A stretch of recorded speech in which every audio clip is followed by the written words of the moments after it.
Thanks for staying with us here on The Pulse. After days of suspension, order has returned to the Elwak Sports Stadium as the Ghana Armed Forces resumes the screening of prospective recruits. 1 week after a deadly stampede at the same venue claimed 6 lives and left several others injured, Joy News checks at the stadium shows a calm and highly controlled environment as hundreds of shortlisted applicants continue to undergo the verification and selection process. Military officials say about 1,600 applicants are being processed today, with personnel closely directing movement to prevent overcrowding. Speaking to Joy News, the Chief of Defence Staff, Lieutenant General Williams Ejapon, said the new arrangements have made the exercise far more efficient and safer. Should get to the centers, but that has reduced the crowd level, and so things are going smoothly. I can also tell you that for the unfortunate ones who got injured, they are receiving medical treatment at 37. Some of them go in and out. Those who are still on admission are being taken care of well. I want to use this opportunity to convey to the bereaved family of the 6 young girls that on behalf of the Ghana Armed Forces, we want to commiserate with them and to say that may their souls rest in peace. But for me, what is important is the lessons that we learned from this particular exercise. This has told us that we need to do things differently moving on. And from the next possible recruitment section, we will come out with measures that makes this thing more seamless than it has been. But once again, thank you for coming. And as you can see, things are getting on smoothly. Thank you.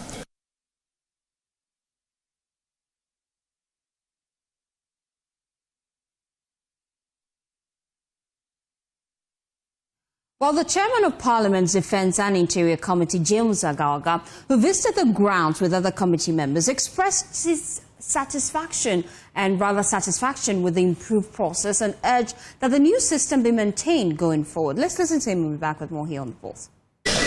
The Select Committee for Defence and Interior decided to pay a working visit to the CDS's outfit to, first of all, ascertain for ourselves what measures have been ruled out to, prevent a repetition of the chaotic scenes we saw at the last exercise, which unfortunately resulted in some fatalities. So, as the committee with oversight responsibility, this morning we decided that we'd pay a visit and to see for ourselves. Fortunately, what we have seen is very satisfactory. I mean, it's impressive. We've seen that, yes, they have now formed quite a number of centers, teams, to simultaneously assess the eligibility of the applicants who are interested in joining the armed forces. We've also seen for ourselves that, look, the doctors are at work, the teams that are responsible for the documentation are also at work, and these things are happening simultaneously. And so from here, we are going to go to some other centers and see whether what we have seen at the Elwak Stadium has been replicated over there. I am very convinced, because we've been briefed by the CDS, that that is what they have done across all the screening centers. So I'd like to use this opportunity to commend the CDS for the visionary leadership he has brought to bear, even in the face of the disaster that happened. I mean, we are so far impressed, and we're going to send back a positive feed to the Right Honourable Speaker, at whose instance we are here. And that said, let me seize the opportunity once again to convey our condolence to the bereaved families, those who lost their wards the last time, and of course those who suffered some injury.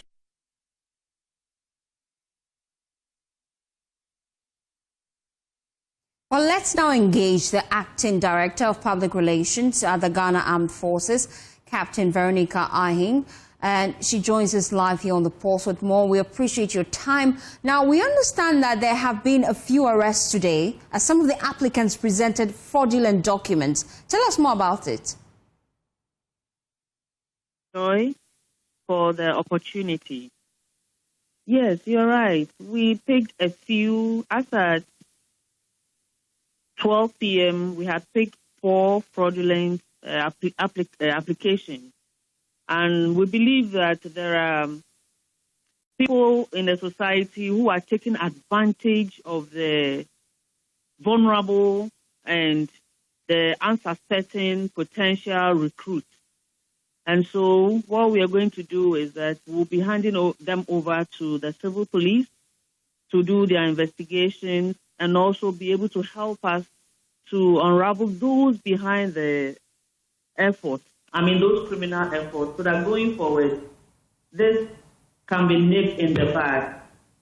I remember before the commencement of the entire process, we cautioned the general public against falling for such unscrupulous persons, but unfortunately, a few applicants have fallen for such fraudulent people. And so far in Accra this morning, we found 4. And so we'll be monitoring the process as we go forward. Let me clarify. 4 people who submitted false documents or 4 people who were being aided by so-called middlemen? 4 people who submitted false documents. Okay, let me put it this way. 4 people who were deceived because the forms they presented did not come from the Ghana Armed Forces. So we are not sure where they got it from. So that is how I want to put it for now. And this is worrying. Are you receiving reports of this in other parts of the country apart from Accra? Yes, we've gotten a few from other regions, specifically Kumasi. That is one of the areas that we got some of these from. So it's very, very worrying for somebody who is now looking for an opportunity to work, and then you deceive them, collect monies, and give them fake summary sheets. It's unpardonable. And based on your initial checks and initial investigations, are these individuals within the armed forces or are outside the armed forces? These are potential applicants, so they are definitely I'm referring to the individuals that aided them and gave them this fake documents you're referring to. Well, investigations are underway. As of now, I'm not too certain as to who and who are behind it. Okay. So the investigations are underway, and they'll be handed over to the police, and I'm sure eventually, with time, we'll get to know those behind the whole false summary sheet. But what's your general assessment of today's process, though? Thank you so much. I monitored from my Chief of the Defense Staff, Lieutenant General William Ejapong, and the Select Committee on Defense and Interior. So far, everything has gone on seamlessly. Fortunately, I've gone to all the centers, from Elwak to Nicholson to the Ghana Military Academy Enclave, the Training and Doctrine Command, and then in Tema. And all the processes are going on as planned. Everything is going on smoothly. We have no challenges at all. And the applicants have also comported themselves. So that there are no problems to report, if I can. And that's good news for us here. We're wondering, yes, so far, based on the individuals you have screened, do you have a fair number of the individuals you may likely recruit in the Greater Accra region? It's still ongoing, and so I cannot say exactly how many people will be screened. But what I know is that most of the centers, as at 1 p.m., had screened more than half of the people that were at the various centers. But I'm not sure of the exact figure, so I'm unable to put that figure out as at now. And we'll be monitoring the process, and we will also come to you for any updates. Thank you so much, Veronica. We appreciate your time here. Thank you for your time, and thank the general public for their support so far. We are grateful. Thank you. We appreciate your time here on The Pulse. Well, away from that, the Office of the Special Prosecutor has announced its readiness to put the 8 accused, including the former Finance Minister, Ken Ofori-Atta, before court for the first time. The move comes 2 days after the Special Prosecutor officially charged the 8 on 78 different counts of alleged multiple procurement breaches causing financial loss to the state and using public office for profits. The office has been, providing some updates on the case on its social media handles. And coming up on your screens now are details of that. Well, that's the official write-up on the OSP's official page. It states that accused persons will be arraigned before court on Monday, 24 November 2025. The prosecution will seek the necessary court orders for service of the charge sheet on the fugitives who are outside of the jurisdiction.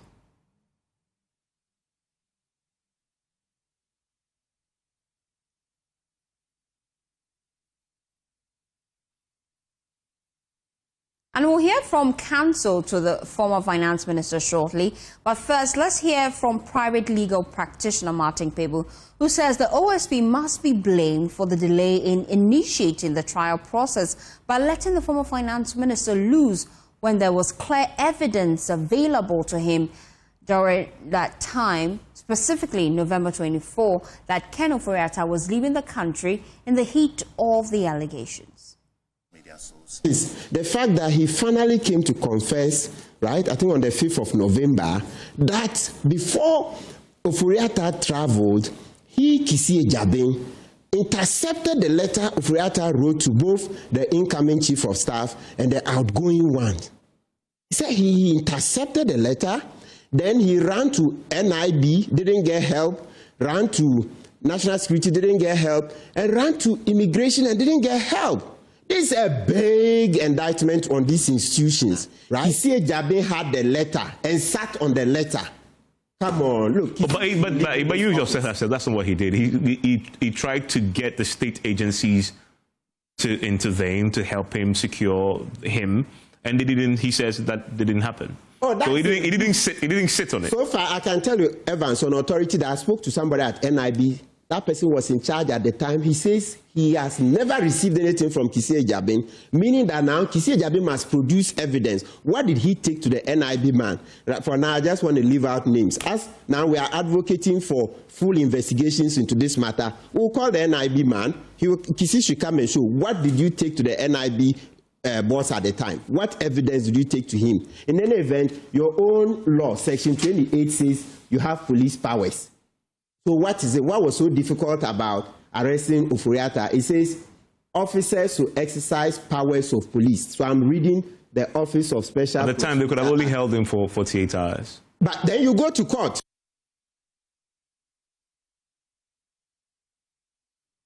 Let me bring in lawyer for the former finance minister, Frank Davis. He joins us for some interaction here on the Pulse. I appreciate your time. First, has your client been served with this court date? Cherished listeners and viewers, no, emphatic no. Where I sit, what I know, he has not been notified, he has not been served any foul charges. And that's shocking. And we're just trying to find out why exactly this is the case. Because the OSP put this out in his official social media handles. But as his counsel, you have no knowledge of this? My dear, am I supposed to be speaking the truth or to say otherwise? Ken Ofori-Atta has not been notified. He's not been served with any foul charges. So if the Office of the Special Prosecutor are saying something else, I can't speak for them, my dear. So okay. He has not been notified. It is strange for us to me. He has not been notified. Maybe you can see the setup that whether he or serve him with any process. He has not. Mr. Frank Davis, you have to position rightly. We seem to be losing you intermittently so that we can hear you clearly. Sorry. I'm saying that where I sit and what I do, my client, Nana Ofori-Atta, has not been notified or served for charges. So if the special prosecutor and his office are saying, maybe they will have to answer those questions. How and when they notify him. But so far as I know, he has not. As of today, when we're speaking, he's not being notified. And I understand that this is going to be some sort of a trial. I'm sure you've been doing your digging into this. Will your client be appearing for this pre-trial? How can he appear when he has not been notified and he has not been served any foul charges? How does he appear? Even as the lawyers, we have no knowledge. So if the special prosecutor thinks this is the style he wants to adapt, fine. Because I really don't understand all what is going on. You are telling me I have not even seen anything. And so if he thinks that this is what he wants to do, we cannot hold it on. But how can you arraign somebody and file charges against the person and you have not notified the person and you say you are going to court? I don't know. I don't know what criminal jurisprudence this OSP is using. Honestly, I'm lost, as you are. I don't know what criminal jurisprudence is applying. An accused person has absolute right. And it cannot be trampled upon because you are the office of the special prosecutor. It doesn't work that way. An accused person will almost always have his day in court. The prosecution can have their say, but you will have his day in court. So why don't you do the proper thing? How do you condemn somebody without hearing the person? Oh, special prosecutor. And you sound quite frustrated. Is this something you'll be taking up with the OSP? Is it what? Is it something you'll be taking up with the OSP? I am not in a position to take up anything with him. He should know what is best for his office. And he should do what is good and right by the law. I am not going to take him on anything. If he thinks that he can just move to court without notifying the Ofori-Atta because he is out of the country, which is known to him, and he thinks he can run around, he can go and do what he wants to do. I hear he says he wants to go to court on Monday. Fine, he can. But I'm not going to take up anything with him. I'm getting a bit saturated with what's going on, honestly. And since your client hasn't been served, will you even show up on Monday, since he's advertising that he'll be going to court on Monday? I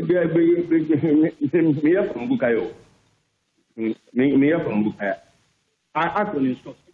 If the accused person, the person of interest, it has not been notified and is not, then I go to the group. I go, and then what am I? Mr. Frank Davis, I'm using you again. Can you position rightly again, just for me, so that I can hear you clearly? Hello, can you hear me? Now I can hear you loud and clear. I'm saying that I cannot court when the one who is instructing me has not been notified. Indeed, I cannot answer to the charges. So when I go to court, what am I going to do? If the judge should ask me, can the Ofori-Atta be notified? Has he been served? I'll say, then the judge, the day is why I've gone past. So you won't show up in court at all? My first was on the Kubuka. I see. Looking at the standoff between you and the OSP, really, what this then implies is that he may be tried in absentia if you do not show up. You see, this trying of that banding all over the place. I think that somebody is giving us a stuff. You come on the side. I went to the first notify the accused person, whether the accused person is in Barbados, whether he's in Papua Guinea, whether he's in the island of Cook. You don't just get up and say you are doing absentia. I mean, who does that? Section 200 of the Criminal Procedure Act is there. You should all read it. If the special prosecutor is applying different principles of law, I don't know what criminal jurisprudence is applying, but how do you arraign charges and go to court when you have not notified the accused person? I mean, who does? This criminal is novel, and it's only in the bottom of the OS. Thank you so much, Frank Davis, his lawyer for Ken Ofori-Atta. We appreciate your time here on the Pulse, just giving us an update that his client has not been notified of the charges, but the OSP says he's heading to court on Monday. We'll be following this story closely and give you updates. Well, we can also hear from law professor Pragya on the latest Interpol Red Notice saga and extradition process because he believes the OSP's official charging of Ken Ofori-Atta is a step closer to bringing him down to face justice. Listen. At this stage, having issued the charges against Ken Ofori-Atta and others, probably the file is complete now, but again, you cannot fully tell because we don't have access to all the information available.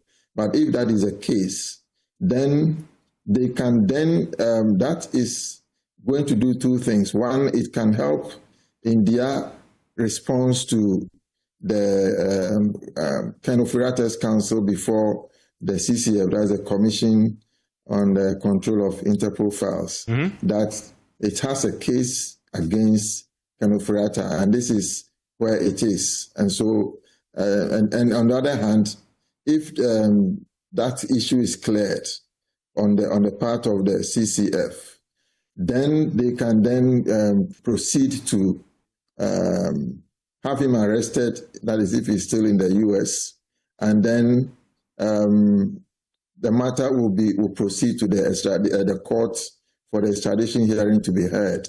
And then if it is determined that he has to be brought to Ghana, then the processes will be initiated to facilitate his extradition to the country.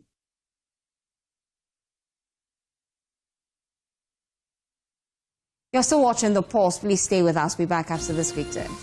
Thanks for staying with us here on The Pulse. Now, to other stories, President of the ECOWAS Commission, Dr. Liu Omar Toure, has raised alarm over the rapid expansion of terrorist activities across West Africa, warning that the threat has now spread beyond the Sahel and Lake Chad Basin to endanger the entire sub-region. Speaking in New York during a United Nations Security Council discussion on strengthening regional cooperation against terrorism in West Africa and the Sahel, Dr. Toure revealed that early warning mechanisms recorded 450 terrorist attacks and close to 2,000 deaths in 2025 alone. Initially confined to the Sahel and the Lake Chad Basin regions, today it poses an existential threat to the whole of West Africa, both the Sahel and the coastal states alike. Our most recent data has shown that from January to November 2025, approximately 450 terrorist incidents were recorded across the region, resulting in close to 2,000 deaths. Although the Central Sahel accounted for about 80% of all incidents and over 85% of total fatalities, the whole of West Africa, and indeed the entire African region, remains exposed to the threat.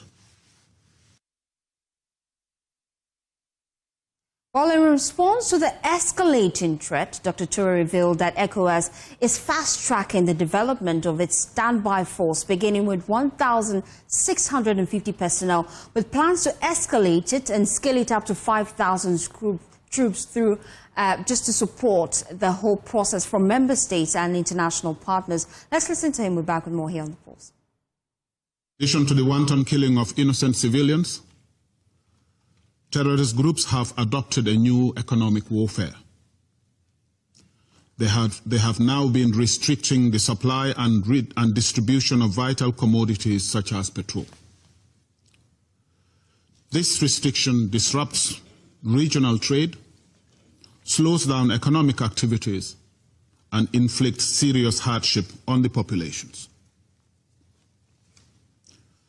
It is in recognition that no one can fight terrorism alone that underpins counterterrorism efforts in the region, especially the drive to accelerate the operationalization and the deployment of ECOWAS's standby force.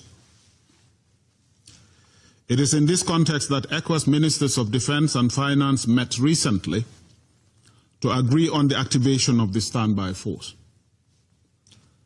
The plan is to start with a brigade of 1,650 strong personnel and increase it to 5,000 gradually.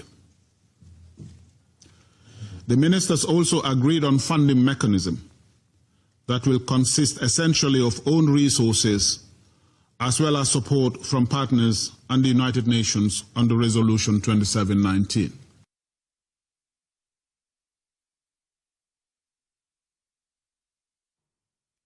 Now let's get some reaction on this. We have security lecturer at Kofi Annan International Peacekeeping Training Center, Dr. Victor Doke, joining us via Zoom.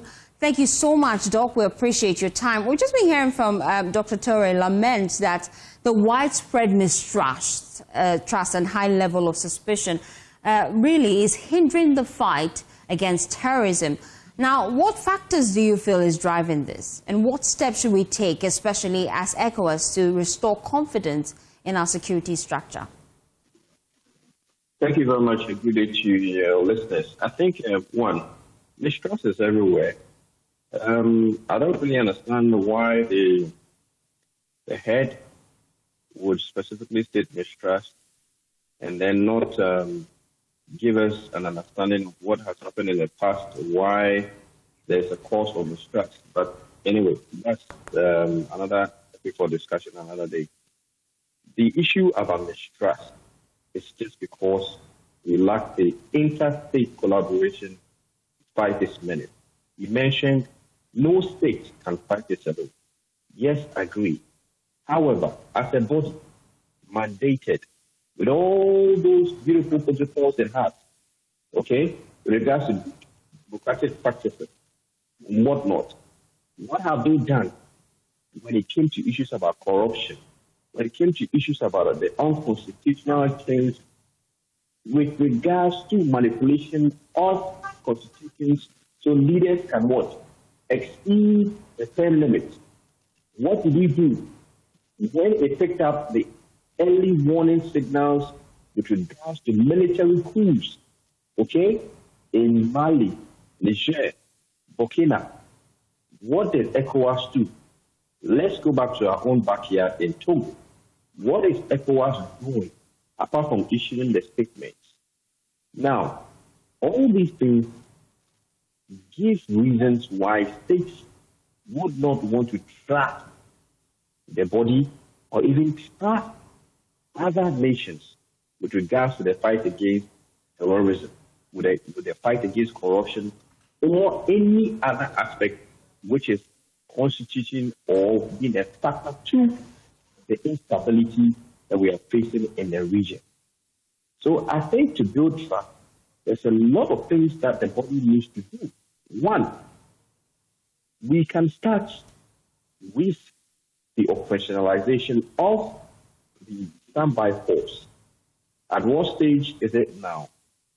Nations are supposed to contribute. Bear in mind, the same nations are facing their domestic problems. So how do we expect them to what? Be very effective in contributing?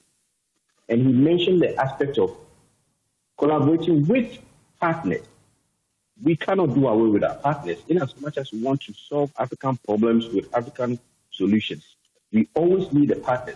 However, how do we ensure that we do not now become solely dependent on the partners if the standby force is operationalized?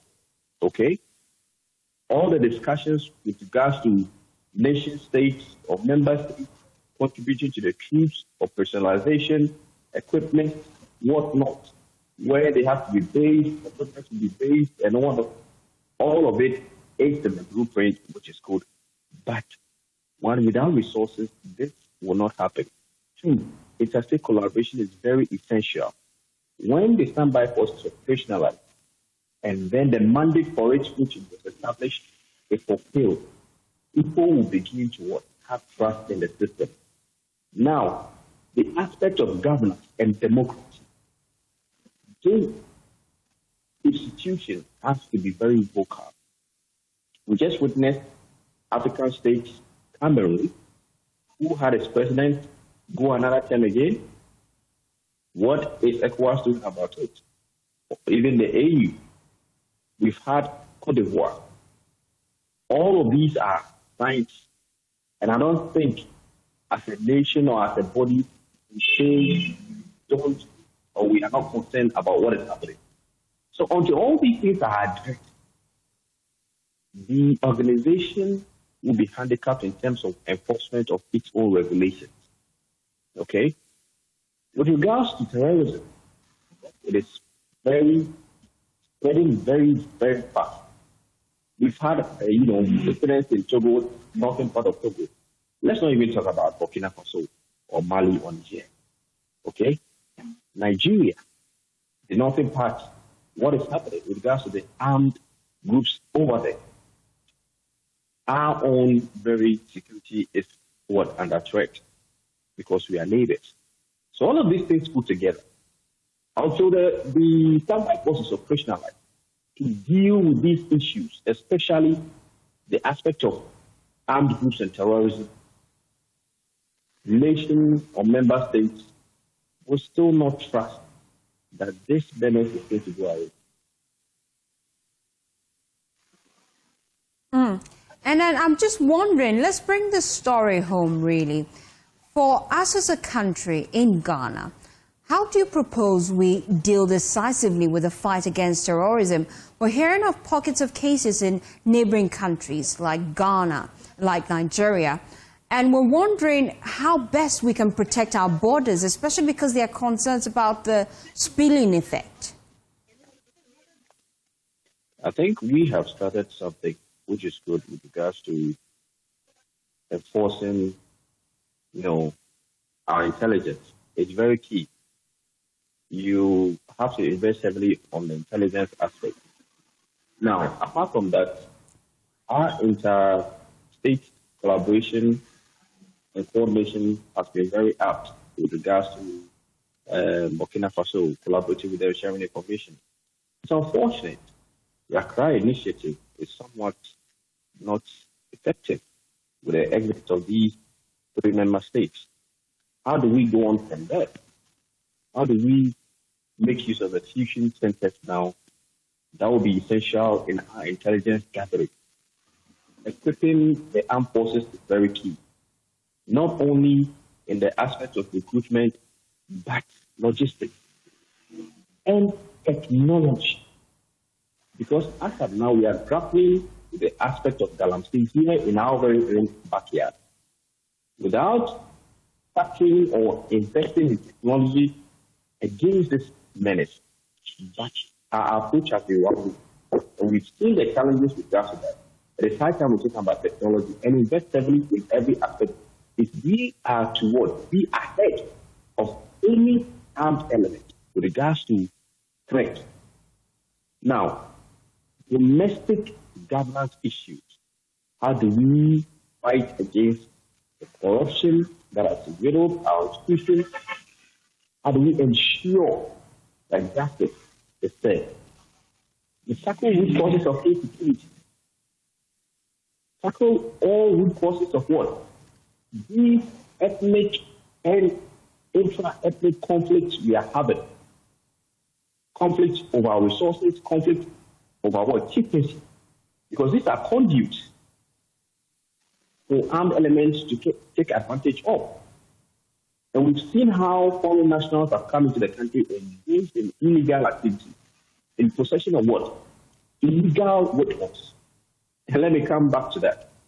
I mean, just yesterday, there was the aspect of where the Interior Minister, the amnesty, that should tell us the number of illegal weapons in the system. Okay? We don't have data, we don't have any mechanism to control. So we are hoping that this amnesty will yield some positive results. Some of us have our doubts, but what are your doubts, really? That they will yield. When you're talking about an amnesty, where the youth bulge is so real, the youth have a need and wants that have not been met, and the only means they know now is to acquire a weapon in the name of self-defense, but use it to perpetrate crime. We don't have a holistic approach to those who have registered, obtained licenses, but their licenses have expired and haven't gone for renewal. What are we doing to them? we haven't tackled all these approaches. And you look at the conflict-prone areas where the proliferation of small arms and light weapons is rampant. So how do you expect those youths to surrender their weapons when the only language they know is to get the weapon, okay, and fight for the survival of their what? Ethnic group? It's not right. These are things that we need to solve before holistically look at an amnesty. In my personal opinion, however, I am optimistic that something may come up. Other than that, we need to come back and then address the issue well before. These are some of the issues that we need to look at before holistically we talk about anything else. Thank you so much, Doc. We appreciate your time here on The Pulse. Well, you're still watching The Pulse. We'll be back after this quick turn. Please stay with us. Thanks for staying with us here on The Pulse. Let's head now to Kumasi because hundreds of Pragya riders in Kumasi, they've poured onto the streets in protest of a road traffic law that has since barred them from accessing routes in the central business district of Idum and Kejitia. The aggrieved commercial tricycle riders earlier picketed the Kumasi Metropolitan Assembly to present their petition to the Kumasi mayor. My colleague Emmanuel Bright-Kwekum joins me live with details from the Regional Coordinating Council, where the group headed earlier today. Emmanuel, bring us up to speed, really, to what exactly happened earlier today and the very latest. We will do our best to organize a meeting as soon as possible and attend to all the issues raised in the petition. Thank you very much. Thank you very much. And so that's the director for the Regional Coordinating Council who just addressed the aggrieved youth over here, aggrieved Pragya users here.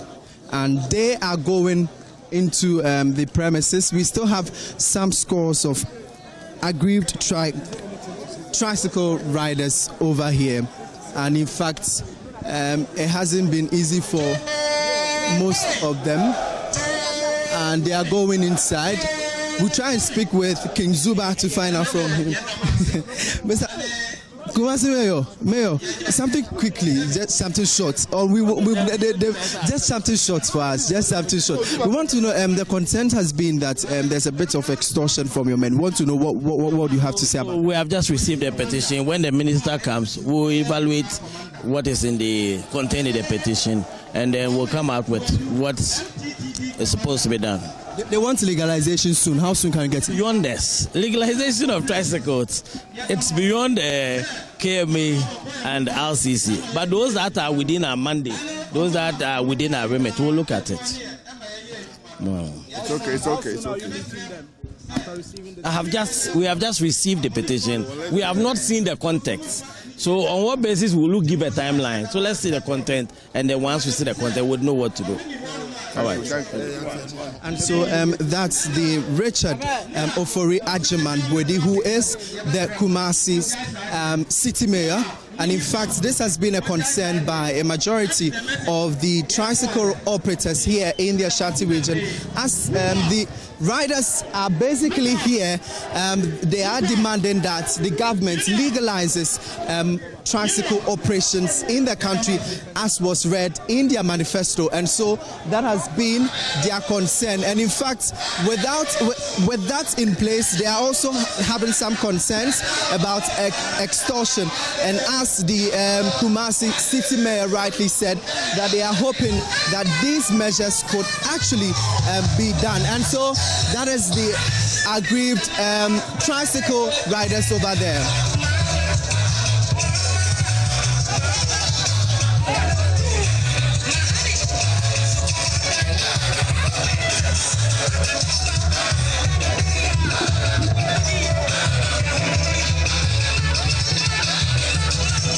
And so these are the aggrieved riders. We'll try and speak with some of them to find out from them They have currently picketed as the Regional Coordinating Council, the Ashanti Regional Coordinating Council. And so I have with me here one of the tricycle riders who is holding a ticket of a sort. I want him to explain really what the way out the man there. Pragya, I came for the I can trend the say. Walk for a trend and yet to me, the came for Jumano. Ebola. Now that's in Amoje who said it.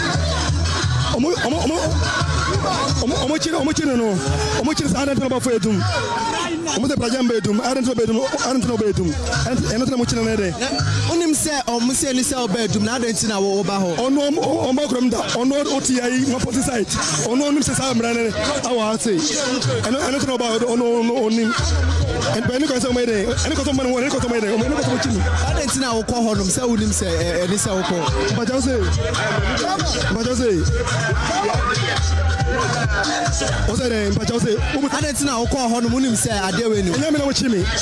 Mimika, Pragya, you know, Yaminochu, or Yaminochimi. Yanis and Yaminochimi. Pragya rider. But me person who concern and say our protest Amuye. Oh, how to say?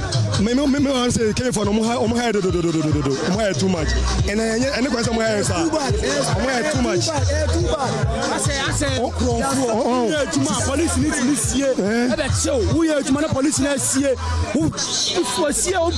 No idea. No, I said, I book Crono. Conform we are there. Cramu Quatsom. We are here tomorrow. No more chair. Yabanebe. I am Mamma CBD Hormana. Sima Mamma Kejetian. I say, Kejetian was on my ember because I was here hard. That's your new idea. I traffic so bad. See any idea. Didn't see traffic. There's a Pragya cost traffic. And first one taxi for no cost traffic by Pragya there. Young cost traffic. But almost so hard say. But you'll be able to casa. To be a Pragya driver, is it a crime? To be a Pragya driver is a crime. I do a piano to say about Pragya driver. Now at the anyhow way now. Now we are about 2 weeks. Me pack me Pragya. I was run. Me pack me Pragya was run. Ah, me contominia. I tabwa. Me buy no. So the police is trying to move us away from this area, but we try and engage with these tricycle operators that are here. We are moving a bit further from the Regional Coordinating Council. Also, how Pan say? Me, I do a piano. I buy a credit my. You know, to say about Pragya driver. And I was some regulation. I was a Yetisu. Who buy what I policy? And I to amount. Not up to now. Only as a Pragya. Over her boy. Even some police. At me, Chini Pako, say one corner. Now I do. Our righteous police at me, Chini Pajinisicana. That too is near. Me didn't have a quite school Islamic. Now go pack me Pragya. Ediasi Mammy B. I don't care. Chairman, me free. Me got up of Andrew Besek. Me buy my Piamoto Ediaco. Me Roshomo. Yes, he came for a Pia de Coy. Me Roshiko came office. Almost my Humotono. Me sat in the buyer. I almost got Zongo police station. Me call almost my Humotono. No, why when I Pamotono? Mamma say, I won't say I came for a Pamotono. And I came for a Musa Minia Bruno and the Motono came office. Me got Duriano or Matite Wires no. At this Conetino, Ediation. Me got Besson say, why not the Moton buy? I know someone to buy. Mr. Mona to buy. I Mumran say, Moko Moto a packet of Monfambrana. I was some Motono, Namo de Momocano Atodiaba, the Banamaka, Metia Matria. What is Conetino? Miss Abana Matcha Mammy, I give 3 million. And at time I was a high school, make quite no mama. I didn't Ghana for. Yeah, Ghana for to choose a Pragya driver. Is it a crime? You do a bank. You person, your mama only got say, no man quite carry it. Tagatin and a consent. Moko Kejetia traffic Bebahonum. Me bow. Right now. Me bow Muyedi. Right now, your point Cocatia Hopia. A ton for an about. Police for edge in a hole. How much no trot? What do we have?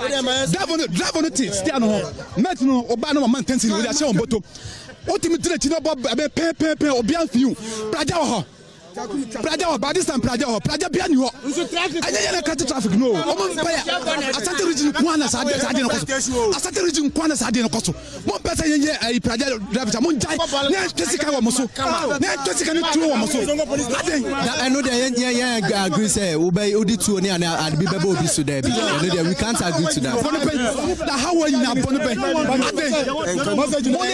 there will still troubles because Yanina say, oh, I see, Kaka Kana, and you have been a top by Janama. So what I say, we say police for especially Ababu station.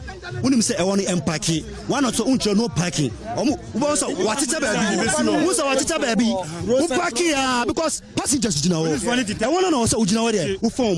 Just me bus me back on a car. Well, Michina or the bed, or Bobo Michi, but me just we down one say police. Baba Michi.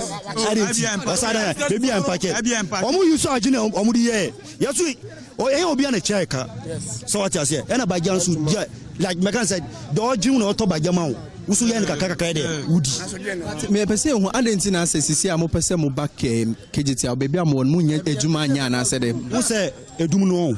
Most of them know a Jumano P. Avoid you. So what I say, and one said, Omulo do quite talk one in a Sudiano, Omuno Mutimiji, special trot of one is printers phone, Omupaki, papa. And you, who obey you, no free, no person where they blame by Jia. Unsa by Jia for meeting Casa, and you be an aginated, a Baku, or be our careless, or be also a stake. But Nina, your father said, any Baku. So what I say, but you want to Casa, no, Yana cause traffic. Oh, Kejetia, imagine say, run about Nukra Ajiquano, run about Nukra, or two for run about Ajiquano. It's a Makwanide, I Kitua. Also the Interior Minister, our MP Mubarak, MP no Ababu. Last 2 years, MPP Tamono, ono nim edi court demonstration. Say by found die. Odi ni mokoye, but ye MP Interior Minister. They say 1 year ne. 1 year no Interior Minister. Bet me ye bibi amaye up to now 1 year no ntimi ye hwi. Eti yes no Honorable Mubarak Muntaka. Una ya MP. Yet me voice out to wow, go for the Sira Boye, Interior Minister. Masemini now. Obi Akasa. Police phone. No, I'm checking alliances. Ben, community police, it's Medro come. You have beside alliances. O Casa de Buni right. Who community police, who right type of Jamalasa. None of Bofu. Also, these are the aggrieved tricycle operators in the Ashanti region, and they have rightly said their concerns a bit about the legalization of Okada in the country, and in fact they also want access to the Kejetia and Edum Central Business District. In fact, some 2 years ago they were barred from accessing that route because there were concerns about vehicular congestion in that enclave, and so they were barred from moving or accessing routes within the Central Business District. But today they have come to the Regional Coordinating Council. They earlier went to the Kumasi Metropolitan Assembly where they raised some concerns. They presented their petition to the Regional Minister, and then now they are at the Regional Coordinating Council where they are also petitioning the Regional Minister. We are told the Regional Minister is currently not available, and so the Regional Director for the Coordinating Council came here to receive the petition, and he has assured that once they have presented their petition, they would address them going forward. They will have a meeting with them, and whatever concerns that were picketed or enlisted in that petition will be addressed. So we'll continue to engage with a lot more of the officials here at the Regional Coordinating Council to speak with them what the concerns really are and how they are seeking to address this.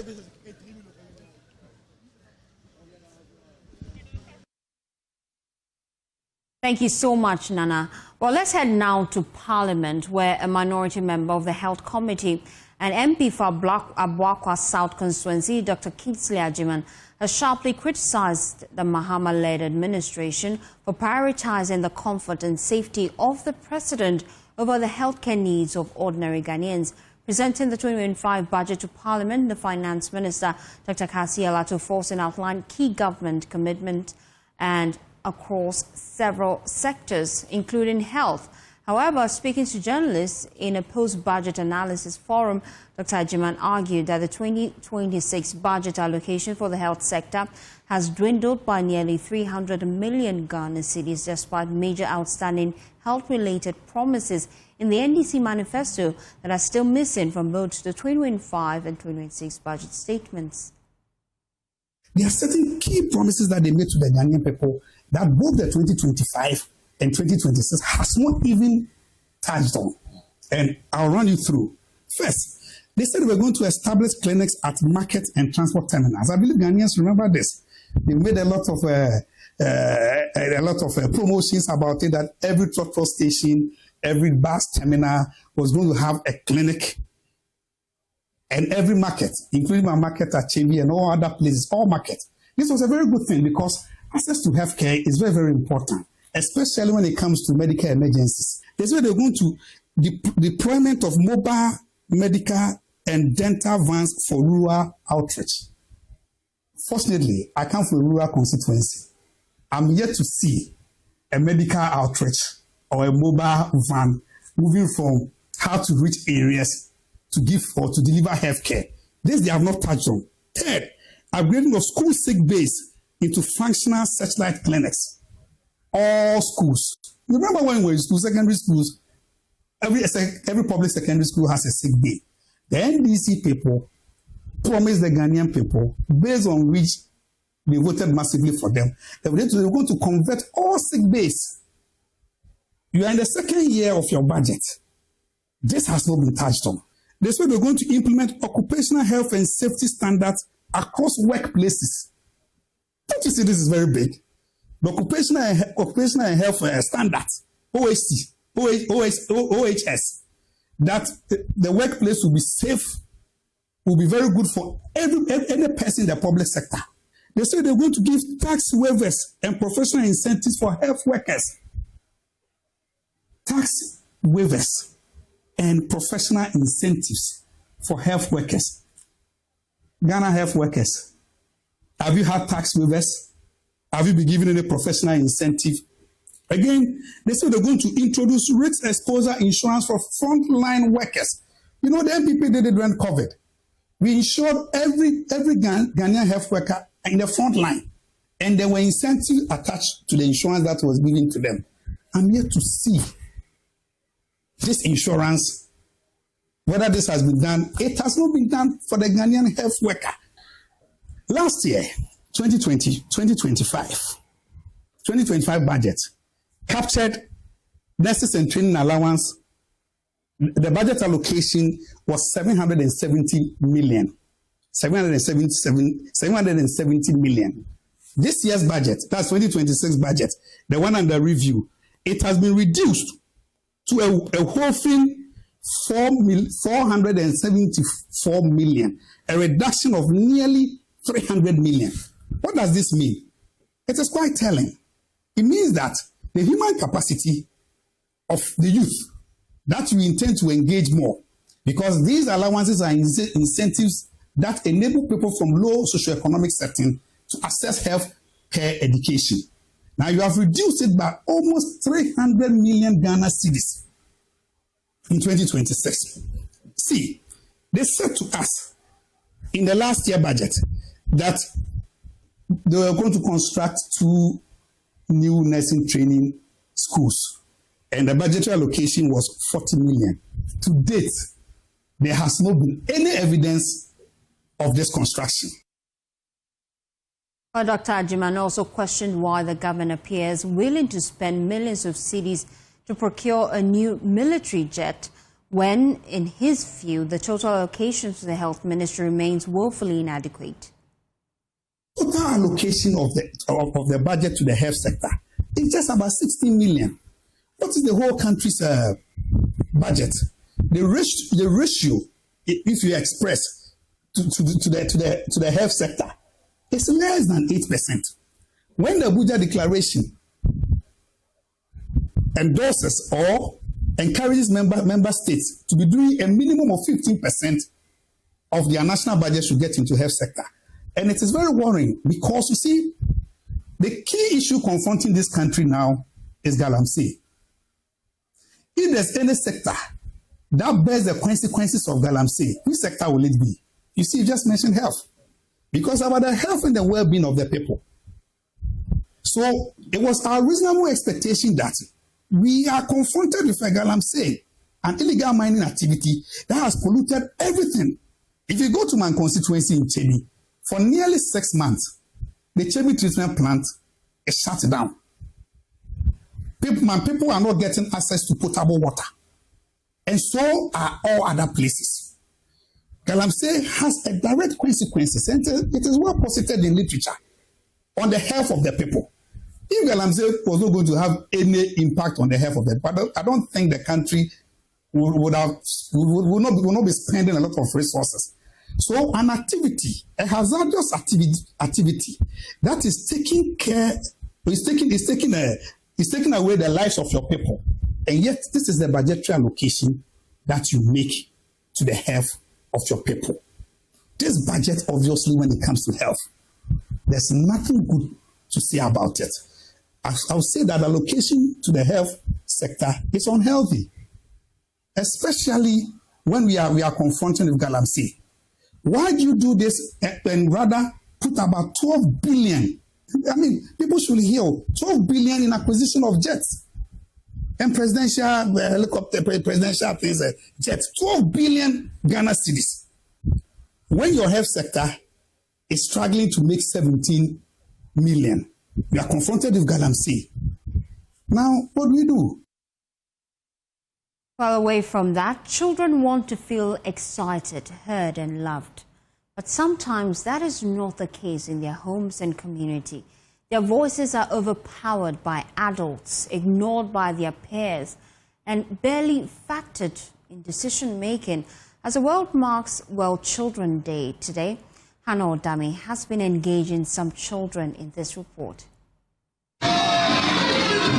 Section Blue has just clinched victory in a general quiz competition at the Beacon Springs Christian School here in the national capital, Accra.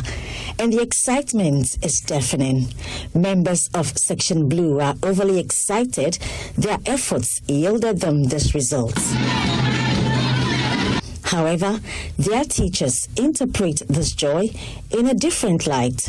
For them, beyond the academic skills demonstrated, these quizzes reveal the students' talents and underscore the practical application of their rights as children, emphasizing the theme for this year's celebration, My Day, My Rights. The quiz that we just had, it will help them to build their confidence and also give them the opportunity to know how they can be able to articulate their voice on certain issues or maybe circumstances that they feel that is not the right way to be done.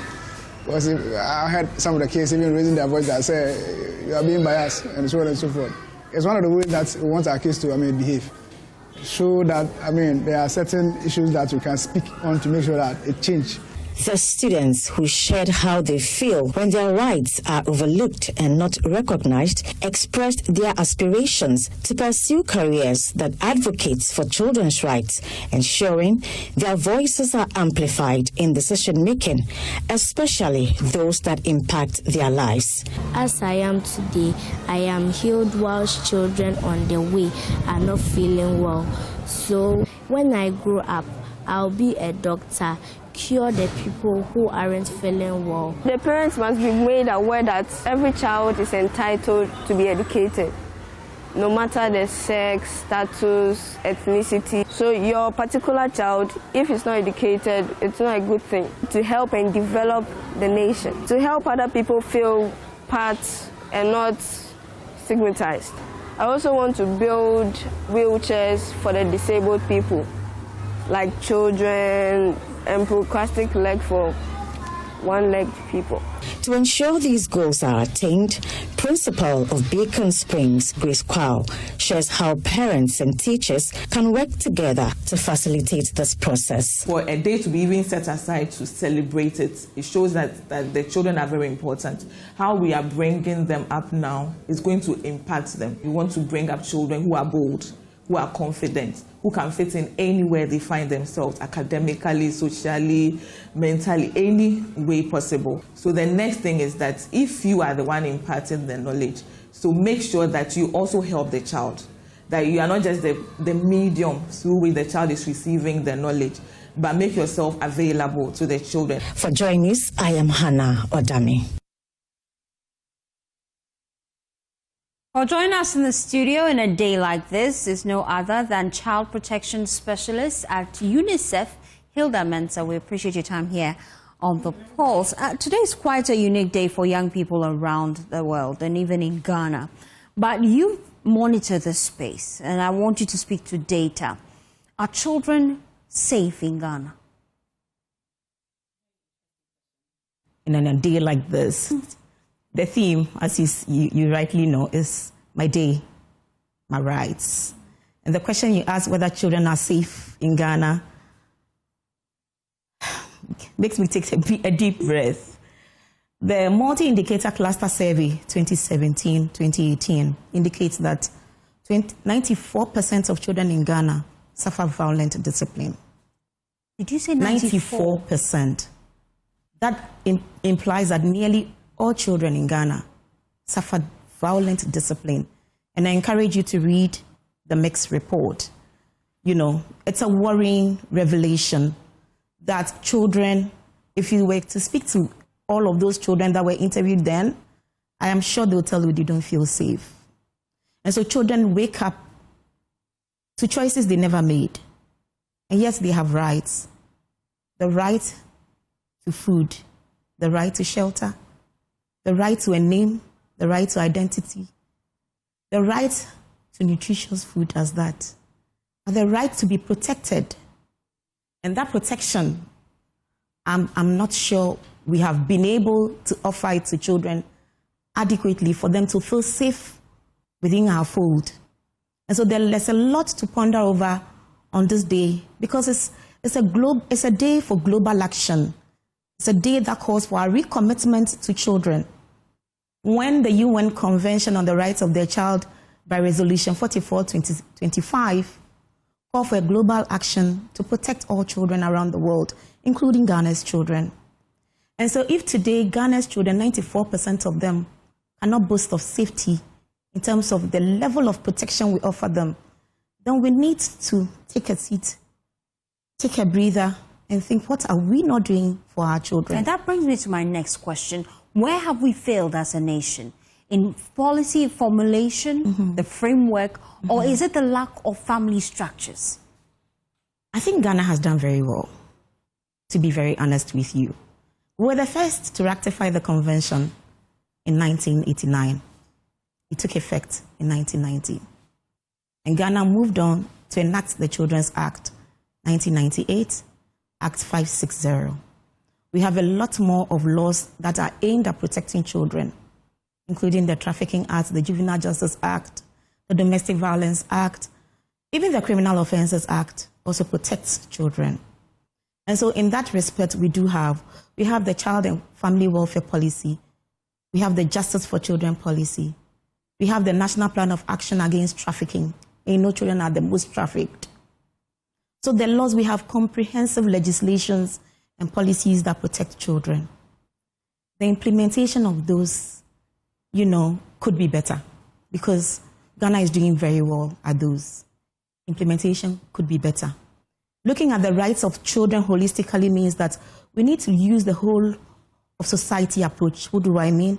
Government has a responsibility, parents have responsibilities, communities have responsibility, civil society have a responsibility to protect children. And so all of the governments, the whole of society approach, we need to begin to hold each other accountable. How are we as parents caring for our children and protecting them? We have the primary and the first point of responsibility is the parent. And where are the children suffering the most violence? From home, from schools. We still have not been able to effectively ban corporal punishment legislatively. There's some reasonableness of corporal punishment to be tolerated. But what is reasonable to me as a parent is not your yardstick. In fact, you may go to the extreme of even using an iron to burn your child. Is that reasonable? It is not. So individually and collectively, we have failed children. And no wonder that today's theme is My Day, Our Rights. Are we collectively holding the rights of children? Are we giving them the sense of safety from their first question? Are we giving them that? Do they feel secured? Do they have the right to clean water? Do they have nutritious food? In Ghana, we are lucky. We have food that is grown naturally, that are not too expensive, that we can feed our children, but we choose not to because it's a bit of negligence. We need to pay attention to the children. We need to listen to them. And that brings me to my next question. Paying attention to children. In this day and age where we have technology and you're looking at AI, what is the best parenting approach to adopt that can still protect the rights of the child and yet give them that leverage you're talking about to live and express themselves and also be in that state where their rights are not infringed upon? Right.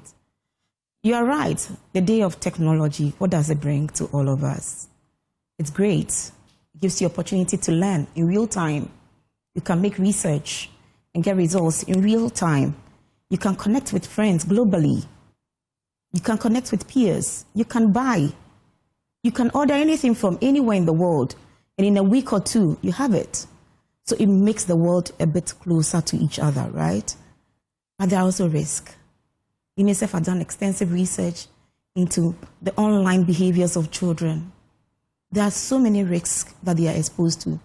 And as parents, we need to be careful. We need to pay attention to them. There are things that children see online that makes them uncomfortable. If we are not cordial with our children, they are not able to open up to us and tell us what is worrying them most. So the things that make them uncomfortable, are we listening to them? Are you creating the opportunity for them to tell you? A cordial approach in Africa, in Ghana. Growing up, I'm not sure we had that orientation. How then do we adopt that now that we are adults and we may also have children? So a lot of research has gone into parenting, strategies, even discipline. There are other options of discipline that are okay for children. You don't need to be violent. I keep citing the example of when a man and a woman are in love. We tend to do so many things that some of them we don't even realize how silly they are. Because love surpasses all of those things. So you don't even notice it. It is the same principle. You extend that to children and they replicate it back. They reciprocate it back. It is the way you engage with children. You want children to be respectful. We need to speak to them respectfully. They have a right to be respected. They have a voice. They have a knowledge to share. You need to pay attention to them. And so it is not in Africa. Violence makes them timid. It doesn't make them confident. It doesn't make them assertive. But if you give them the voice, this morning, I was in Children's Parliament, organized by the Ministry of Gender, Children and Social Protection. You should see how beautifully they were speaking up about early childhood protection, about the right to legal identity, the right not to be stateless. All of those things, because these are children who have been given the opportunity and they can thrive. If you give them the opportunity, they'll thrive. And that Violence brings me doesn't help. to another question, really, as we wrap up the conversation. We're just looking at current concerns about abuse and assaults and how that really affects the family structure and children, to be precise. Yeah. If you're a child growing up in a home where you see your parents always arguing, probably your mom being assaulted by your father, that certainly would do some sort of mental damage to you. Absolutely. But do we have enough structures socially to deal with some of these things for children? Even our educational structure, do we even have some of these in place based on your, different surveys you have done? Yeah. How are we faring? We're faring well. There are a lot of policies within the education sector that is supposed to promote safe schools and allow children to learn, the right to learn, and digital tips to stay healthy, For instance, the Cyber Security Authority every October has the Cyber Awareness Month and the Cyber Challenge for young people to talk about healthy behaviors online. And so many programs are being integrated into the curriculum to ensure that children are able to study, they are able to thrive and have the right and the space to learn. But also at home, there are structures. You know, even within the police, there are domestic violence and victim support unit. But even within the Ministry of Gender, Children and Social Protection, they continuously make sure that they are partnering with UNICEF. They have tools for engaging communities. You know, there's a popular campaign, Ghanaians Against Child Abuse. Yeah. These are communication mechanisms that brings awareness to parents to say, look, we can treat our children better. And you see them thrive. And then when we are old, they are the future. They tend to treat us back. If we don't treat them right, they won't be able to grow responsibly and to reciprocate the care and protection you offered them. If you didn't offer them one, they are not likely to offer you one. And so today is the World Children's Day, but amidst, today we've released the global report on children, and it's on poverty. And the report talks about how poverty robs children of the right to development. What are the numbers telling us? Today the report was released. I've not gone into the numbers, but I'm sure that we can share a summary with you. In your next section, you should be able to share with all of our listeners. And we'll be looking forward to that next session, because this is a conversation we hope to have every now and then, just to create the awareness. I'm sure for every parent watching, you now know what parenting style to adopt moving forward. We appreciate your time, Hilda. Thank you very much for having me. I'm grateful. Away from that, Foreign Affairs Minister Samuel Okudzeto-Ablakwa has told Parliament that 169 Ghanaians have been deported from the United States to Ghana since January 2025. He says there are a further 120 Ghanaians currently awaiting final decision by immigration officials to be deported. Meanwhile, he has told Parliament that Ghana did not request monetary or material support from the U.S. for accepting the deported West African nationals. So far, Mr. Speaker, 388 Ghanaians have been in detention since January this year on immigration-related charges. Of this number, 120 are awaiting final decisions by the Board of Immigration Appeals. 49 have exhausted all legal processes and await final deportation arrangements. As of today, per the ministry's records, 169 Ghanaians have been deported to Ghana since January 2025. Of this number, 90 arrived in Ghana unaccompanied on commercial flights and 66 on chartered controlled flights supervised by ICE agents. We have made clear that deportees have rights and that they should be deported within the confines of international law. They should not be abused. Their rights should be respected. So far, our engagement with these deportees, there has not been any evidence of violation of their rights when we have engaged them. This understanding with the United States of America, what is in it for Ghana, for our national interest and in the promotion of the public interest of Ghana? The government of Ghana has not requested any monetary support, logistical support, any material support for this intervention. The understanding is purely on humanitarian grounds. We are Pan-Africanists. These are fellow West Africans who are in distress, being detained, being treated shabbily, without dignity, and we cannot look on as Kwame Nkrumah's Ghana.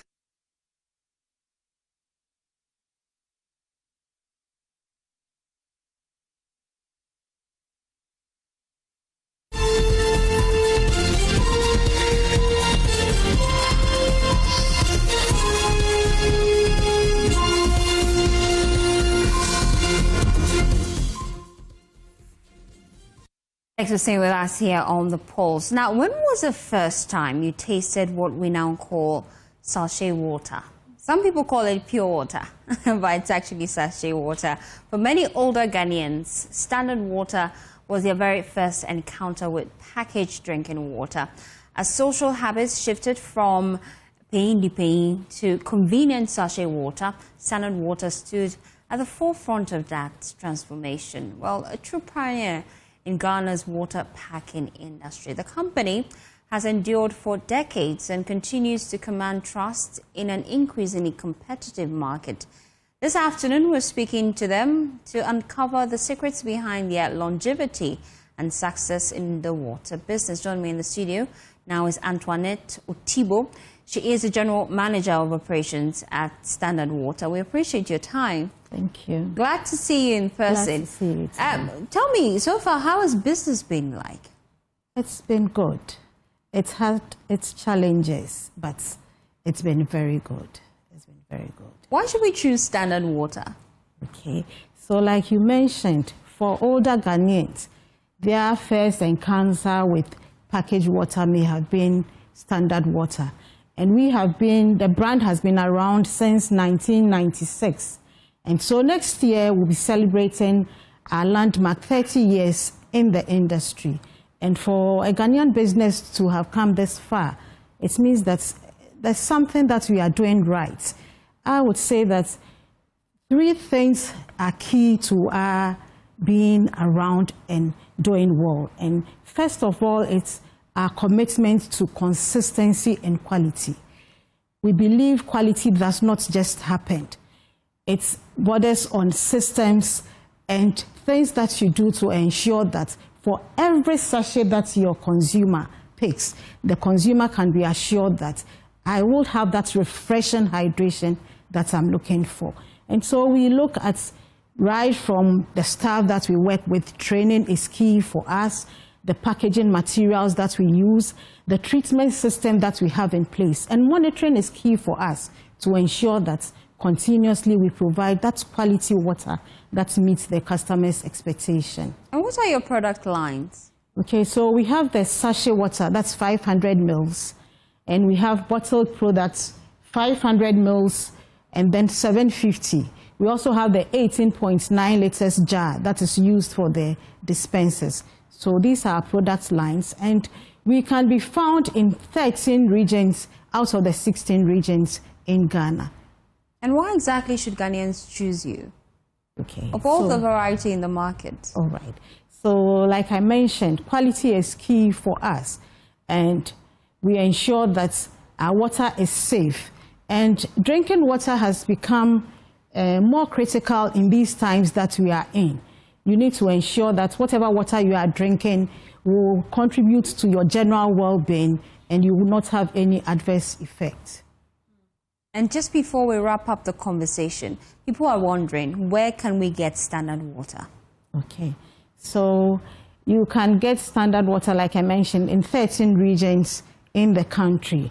And you can reach our sales desk on 020-2055-703. And you can follow us on our social media handles, Standard Beverages GH, on Facebook, on Instagram, on TikTok, and on X as well. And what message do you have for Ghanaians as we wrap up? Okay.